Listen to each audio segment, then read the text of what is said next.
Audio visual books by Aparna চ্যানেলে আপনাদের সকলকে স্বাগত জানাই। জাতকের গল্প সংকলনে কবিশেখর কালিদাস রায়। পরিচায়িকা। ২৫০০ বৎসর আগে বুদ্ধদেব জন্মগ্রহণ করেন।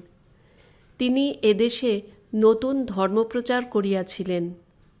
নতুন ধর্মপ্রচার করিতে হইলেই নতুন নতুন তত্ত্বকথা বলিতে হয়। তিনি যে সকল তত্ত্বকথা বলিয়াছিলেন তাহা সাধারণ লোকে বুঝিতে পারে নাই। বৌদ্ধ সন্ন্যাসী অর্থাৎ শ্রমণ ও ভিক্ষুরা গৃহস্থদের ও শ্রাবকদের বাড়ি বাড়ি গিয়ে সে তত্ত্বকথা ব্যাখ্যা করিয়া আসিতেন। কিন্তু তাহাতেই তো যথেষ্ট হইল না। সর্বদেশ, সর্বকাল ও সর্বশ্রেণীর লোককে তো বোঝানো চাই। বুদ্ধের ভক্তেরা সেই সকল তত্ত্বকথা সহজ সরল ভাষায় লিখিতে আরম্ভ করিলেন। বেদ বেদান্তের কথা, উপনিষদের কথাও দেশের সাধারণ লোক বুঝিত না। আর্য ঋষিরা সাধারণ লোককে বুঝাইবার জন্য গল্পের সৃষ্টি করিয়াছিলেন। সেই গল্পগুলি পুরাণ নামে চলিতেছে। কোনো কঠিন জিনিস সাধারণ লোককে বুঝাইতে হইলে গল্পচ্ছলে বলিতে হয়। বুদ্ধের ভক্তরা বুদ্ধের সার কথাগুলি সাধারণ লোককে বুঝাইবার জন্যে গল্পের সৃষ্টি করিলেন। এই গল্পগুলির নামই জাতকের গল্প। জাতকের গল্পগুলি বৌদ্ধ পুরাণ। এই গল্পগুলি একই সময় একই লোকে রচনা করে নাই। বহু বৎসর ধরিয়া এই গল্পগুলি রচিত হইয়াছে।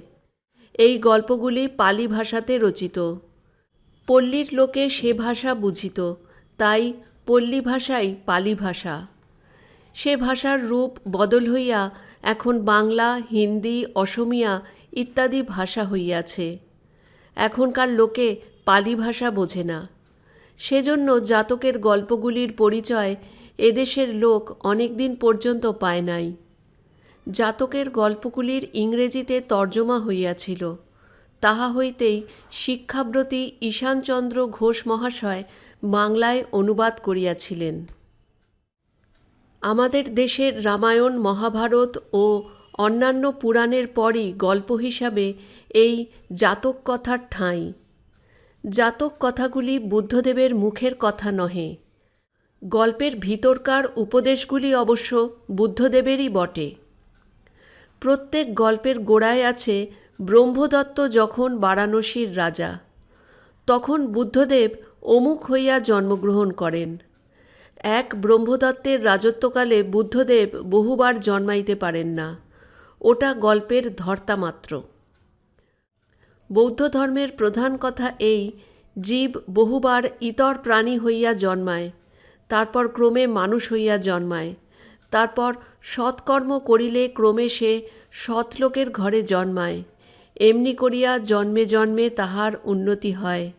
শেষে অনেক জন্মের সৎকর্মের ফলে এবং কামনা জয়ের ফলে সে মহাপুরুষ হইয়া জন্মায়।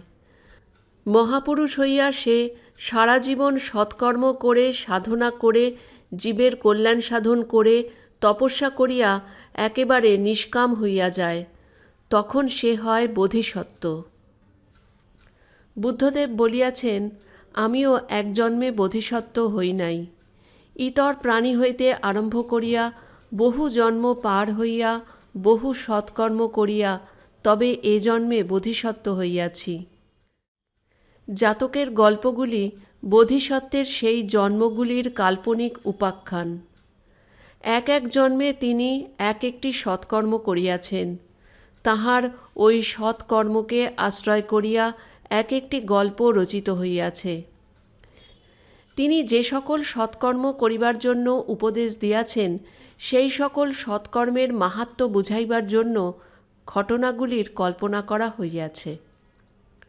অতএব দেখা যাইতেছে, জন্মে জন্মে সৎকর্ম করিয়া কেমন করিয়া মুক্তির পথে আগাইতে হয়। বুদ্ধদেবের দোহাই দিয়া সেই শিক্ষা দেওয়ার জন্য গল্পগুলি রচিত হইয়াছে। যে জন্মলাভ করে সেই জাতক। বুদ্ধদেবকে বলা হয় মহাজাতক। মহাজাতকের জন্ম জন্মান্তরের কথা বলিয়া এইগুলির নাম জাতক কথা। বুদ্ধদেবের উপদেশের সার কথা প্রচারমূলক উদ্দেশ্য হইলেও এগুলি গল্পাংশে নিকৃষ্ট নহে। সাহিত্য হিসাবে এইগুলির যথেষ্ট মূল্য আছে। সাহিত্যরস ছাড়া এগুলি হইতে প্রাচীন ভারতের সামাজিক, পারিবারিক, রাষ্ট্রীয় ও ধর্মজীবনের বহু তথ্য জানা যায় এবং ভারতের উচ্চ নৈতিক আদর্শ এইগুলির প্রধান উপজীব্য।